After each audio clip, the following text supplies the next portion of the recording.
السلام علیکم ورحمۃ اللہ تعالی وبرکاتہ۔ سامعین حضرات، اس بیان کو مکمل سماعت فرمائیں، اچھا لگے تو ضرور اسے شیئر کریں، اس چینل پہ نئے ہیں تو سبسکرائب کر لیں۔ ہمارا اٹھنا کس کے ساتھ ہے اور بیٹھنا کس کے ساتھ ہے، ہم نے اس پر قطعی طور پر توجہ نہیں دی۔ میرے پیارے آقا صلی اللہ تعالی علیہ وسلم کے پیارے دیوانوں، انسان اچھا بنتا ہے اچھی صحبت کی بنیاد پر، اور برا بنتا ہے بری صحبت کی بنیاد پر۔ اور کبھی ایسا ہوتا ہے کسی برے کو اچھے کی صحبت نصیب ہو جائے تو وہ برا اچھی صحبتوں کی بنیاد پر اچھا بن جاتا ہے، اور کسی اچھے کو اگر برے کی صحبت مل جائے تو وہ بگڑ جایا کرتا ہے۔ تاریخ اس بات پر گواہ ہے۔ میرے پیارے آقا صلی اللہ تعالی علیہ وسلم کے پیارے دیوانوں، اسی لیے صحبت کے حوالے سے قرآن مقدس میں اللہ عز و جل کا ارشاد گرامی ہے کہ یا ایھا الذین آمنوا اتقوا اللہ وکونوا مع الصادقین، اے ایمان والو اللہ سے ڈرو اور سچوں کے ساتھ ہو جاؤ۔ رسول رحمت صلی اللہ تعالی علیہ وسلم نے دریافت کرنے پر صحابہ کرام علیہم الرضوان کے جو ارشاد فرمایا اسے سماعت فرمائیں۔ صحابہ کی ایک جماعت حضور صلی اللہ علیہ وسلم کی خدمت میں حاضر ہوئی، اور اس جماعت میں سے ایک صحابی نے سوال کیا، یا رسول اللہ صلی اللہ تعالی علیہ وسلم، ہم کس کے ساتھ بیٹھیں، ہماری ہم نشینی کس کے ساتھ ہو؟ آقا کریم صلی اللہ تعالی علیہ وسلم نے ارشاد فرمایا، اس کے ساتھ بیٹھو جب تم نیکی کرو تو وہ تمہاری مدد کرے، اور جب تم خدا کو بھولو تو وہ تمہیں یاد دلائے۔ ایسوں کی صحبت میں بیٹھنا چاہیے جس کی صحبت میں بیٹھنے کے بعد نیکی کا جذبہ پیدا ہو، اور اگر ہم نیکی کر رہے ہیں تو اس کی صحبت میں بیٹھنے کے بعد مزید نیکی کرنے کا جذبہ پیدا ہو۔ اسی لیے میرے پیارے آقا صلی اللہ تعالی علیہ وسلم کے پیارے دیوانوں، فرمایا گیا بڑوں کی صحبت میں بیٹھو، علماء سے سوال کرو، اور حکمت و دانائی کی بات کرنے والوں کی صحبت اختیار کرو، تاکہ ان کی صحبت سے تم استفادہ کر کے اپنے آپ کو بہترین انسان بنا سکو۔ تاریخ اٹھا کر کے دیکھیں کہ جتنے بھی انسان اچھے بنے ہیں ان کی زندگی کسی نہ کسی کی صحبت کی بنیاد پر ہی اچھی بنی ہے۔ جس ہندوستان کی سرزمین پر خواجہ خواجگاہ معین الدین چشتی اجمیری رحمت اللہ تعالی علیہ تشریف لائے، انہوں نے نہ جانے کتنے صحابہ، کتنے صوفیاء کرام کی صحبتیں انہوں نے اختیار کی، اور اجمیر مقدس پہنچنے سے پہلے آپ جانتے ہیں داتا علی حجویری علیہ رحمہ کی بارگاہ کے اندر 40 دن بیٹھ کر کے بعد میں تشریف لائے۔ رسول گرامی وقار صلی اللہ تعالی علیہ وسلم داتا گنج بخش کی خدمت میں 40 روز بیٹھ کر تشریف لائے۔ آپ اگر دیکھیں صحابہ کرام علیہم الرضوان کو اگر رسول اعظم صلی اللہ علیہ وسلم کی صحبت میسر نہ ہوتی تو جو صحابہ کا مقام ہے وہ مقام انہیں نصیب نہ ہوتا۔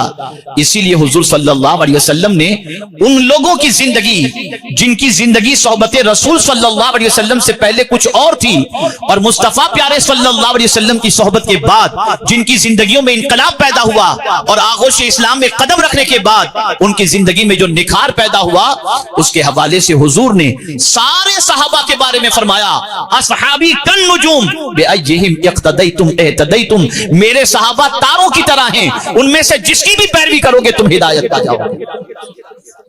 ایسا تراشا کہ وہ ہادی بن گئے، ایسا تراشا کہ وہ رہنما بن گئے، ایسا تراشا کہ وہ قائد بن گئے، ایسا تراشا کہ میرے پیارے آقا صلی اللہ تعالی علیہ وسلم کے پیارے دیوانوں جس جنگ کے اندر شریک ہو جائیں اللہ تعالیٰ اس پہ فتح عطا فرما دیتا۔ اب آئیے اس تمہیدی گفتگو کے بعد میں چاہوں گا کہ ایک واقعہ آپ کے سامنے پیش کروں، اور اسی پورے واقعے کے ذریعے ہمارے سامنے پوری زندگی کا دستور آ جائے، اور ہمیں اپنی زندگی میں کیا کرنا چاہیے وہ ساری چیزیں سمجھ میں آ جائیں۔ ایک بات یاد آ گئی تو عرض کر دوں، مولانا روم رحمت اللہ تعالی علیہ اچھی صحبت کے بارے میں فرماتے ہیں کہ جب کانٹے کو اللہ نے پیدا کیا تو کانٹے نے اللہ کی بارگاہ میں عرض کیا میرے کریم تیری شان تو میں نے سنی ہے کہ تو ستار العیوب ہے، عیبوں کو چھپانے والا، اب تو نے مجھے کانٹا بنا دیا ہے تو اب مجھ میں تو یہ عیب ہے، تو میرا عیب کیسے چھپے؟ تو رب نے فرمایا غم نہ کر، تجھ پر میں پتیوں کو رکھ دوں گا تاکہ تیرا عیب چھپ جایا کرے۔ اندازہ لگائیں، پتیوں کی صحبت کی بنیاد پر کانٹوں کا عیب اللہ نے چھپا دیا۔ میرے پیارے آقا صلی اللہ علیہ وسلم کے پیارے دیوانوں، تو کبھی ایسا ہوتا ہے کہ انسان اچھوں کی صحبت میں رہ جائے تو اچھوں کی صحبت کی بنیاد پر اس کے اندر موجود عیبوں کو بھی اللہ عز و جل چھپا دیا کرتا۔ اب آئیے میں واقعہ آپ کو سناؤں۔ حضرت حاتم اصم